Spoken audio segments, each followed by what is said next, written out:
আপনি কি জানেন আপনার জীবনের সবচেয়ে বড় ট্র্যাজেডিটা কি? আপনার ট্র্যাজেডি হল আপনার জিভ। হ্যাঁ, ঠিক শুনেছেন। ধনু রাশি, স্যাজিটেরিয়াস, আপনারা সেই মানুষ যারা সত্যকে সুগার কোটিং করতে জানেন না। আপনারা মুখের ওপর এমন একটা সত্যি কথা বলে দেন যেটা শোনার পর সামনের মানুষটা পাথর হয়ে যায়। আপনারা ভাবেন আমি তো ভালো মনেই বললাম, কিন্তু পৃথিবী আপনাকে ভাবে অহংকারী বা বেয়াদব। জন্ম থেকে মৃত্যু। আজ আমি ধনু রাশির সেই গোপন ব্লুপ্রিন্ট খুলতে চলেছি, যা আপনাকে বলে দেবে কেন আপনি ৩৬ বছর বয়সের আগে টাকা ধরে রাখতে পারেন না, আর কেন আপনার জীবনের সবচেয়ে কাছের মানুষরাই শেষ পর্যন্ত আপনার শত্রু হয়ে দাঁড়ায়। আজকের এই ভিডিও কোনো সাধারণ রাশিফল নয়, এটা আপনার জীবনের একটা আয়না। সাহসের সাথে তাকাতে পারবেন তো? আসুন একটু ফ্ল্যাশব্যাকে যাই। আপনার ছোটবেলাটা মনে আছে? আপনি কি সেই বাচ্চা ছিলেন যে ক্লাসের লাস্ট বেঞ্চে বসে জানালা দিয়ে আকাশ দেখত? টিচার যখন পড়াচ্ছে, আপনার মাথায় তখন অন্য কোনো প্রশ্ন ঘুরছে। ঈশ্বর কোথায় থাকেন? বা আকাশ কেন নীল? সবাই আপনাকে বলতো চঞ্চল, কিন্তু আসলে আপনি ছিলেন কৌতূহলী। আর এখন বড় হওয়ার পর আপনারা একা থাকতে ভালোবাসেন না, কিন্তু অদ্ভুতভাবে দিন শেষে আপনারা একাই হয়ে যান।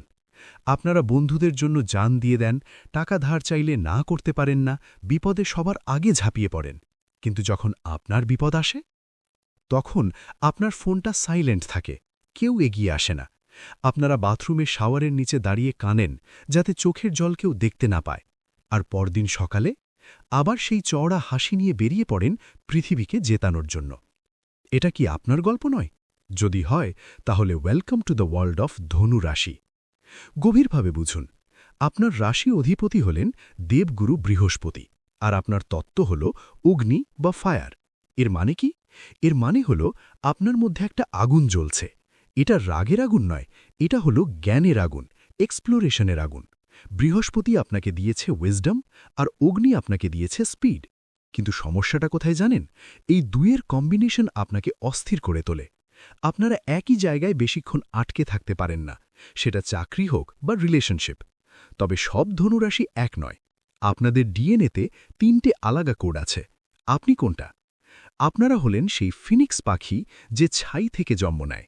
আপনাদের জীবনটা রোলার কোস্টারের মতো। হঠাৎ প্রচুর টাকা এলো, আবার হঠাৎ সব শেষ। আপনারা ডাক্তার, গবেষক বা এমন কোনো কাজ করেন যা সাধারণ মানুষ বুঝবে না। আপনাদের রাগ খুব খারাপ, অনেকটা বোমার মতো।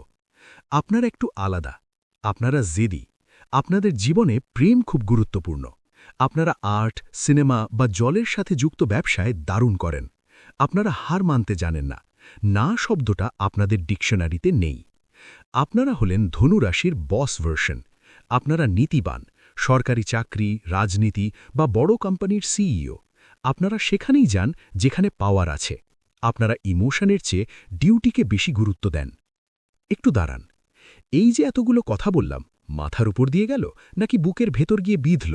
নিজেকে প্রশ্ন করুন, শেষ কবে আপনি মন থেকে শান্তি পেয়েছিলেন? নাকি সব সময় মনে হয় আরও কিছু বাকি আছে, আমাকে আরও দূরে যেতে হবে?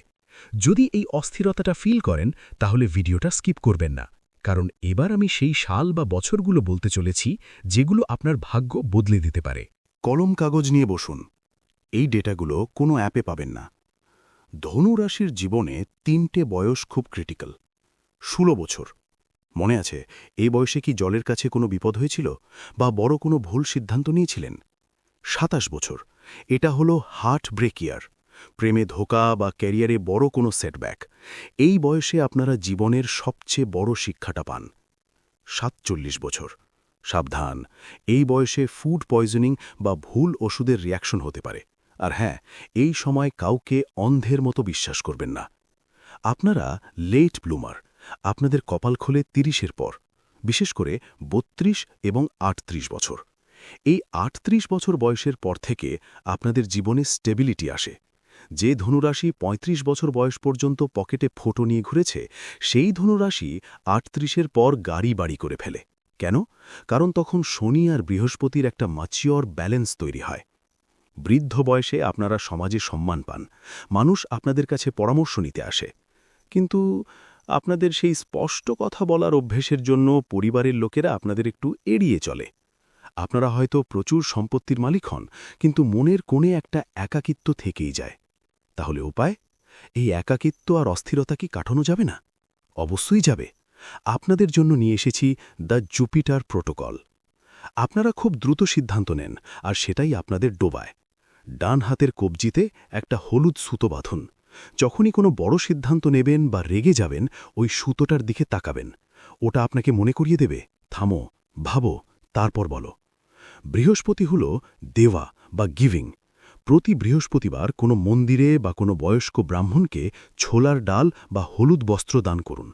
লজিকটা বুঝুন, যখন আপনি নিঃস্বার্থভাবে দিচ্ছেন, আপনি আপনার রাশির নেগেটিভ কর্মফল কাটাচ্ছেন। আপনার লাকি ফিঙ্গার হল তর্জনী বা ইন্ডেক্স ফিঙ্গার। যদি সম্ভব হয়, জ্যোতিষীর পরামর্শ নিয়ে একটা ভালো মানের পোখরাজ বা ইয়েলো সাফায়ার পড়ুন। যদি সামর্থ্য না থাকে, কোনো সমস্যা নেই। প্রতি বৃহস্পতিবার তর্জনীতে একটু কেশর বা হলুদের তিলক লাগান। এটা আপনার অরা ক্লিন করবে। প্রতিদিন অন্তত 10 মিনিট চুপ করে বসে থাকুন। নো মোবাইল, নো বই, কিচ্ছু না। শুধু চুপ করে বসে নিজের শ্বাস-প্রশ্বাস দেখুন। ধনুরাশির জন্য এটা সবচেয়ে কঠিন কাজ, কিন্তু এটাই আপনাদের গেম চেঞ্জার। বন্ধুরা, ধনুরাশি হল সেই তীর যা একবার ধনুক থেকে বেরিয়ে গেলে আর ফিরে আসে না। আপনারা এই পৃথিবীতে এসেছেন কোনো ছোটখাটো চাকরি করে জীবন কাটিয়ে দেওয়ার জন্য নয়। আপনারা এসেছেন বড় কোনো পরিবর্তন আনতে। আপনাদের এই স্পষ্টবাদিতা আপনাদের দুর্বলতা নয়, ওটাই আপনাদের শক্তি। এই মিথ্যে কথার পৃথিবীতে সত্য বলার সাহস কজনের আছে? শুধু আপনাদের আছে। তাই নিজেকে ছোট ভাবা বন্ধ করুন, উঠে দাঁড়ান, পৃথিবী আপনার অপেক্ষায় করছে। কিন্তু 2026 সালে ধনুরাশির জীবনে এমন একটা গ্রহের গোচর ঘটতে চলেছে, যা গত 50 বছরে ঘটেনি। ওই একটা ঘটনা আপনার সাজানো বাগান তছনছ করে দিতে পারে, অথবা আপনাকে কোটিপতি বানাতে পারে। সেটা কি? সেটা জানতে হলে এই ভিডিওটা দেখুন। দেরি করবেন না, কারণ সময় কারো জন্য অপেক্ষা করে না। দেখা হচ্ছে ওপাশে।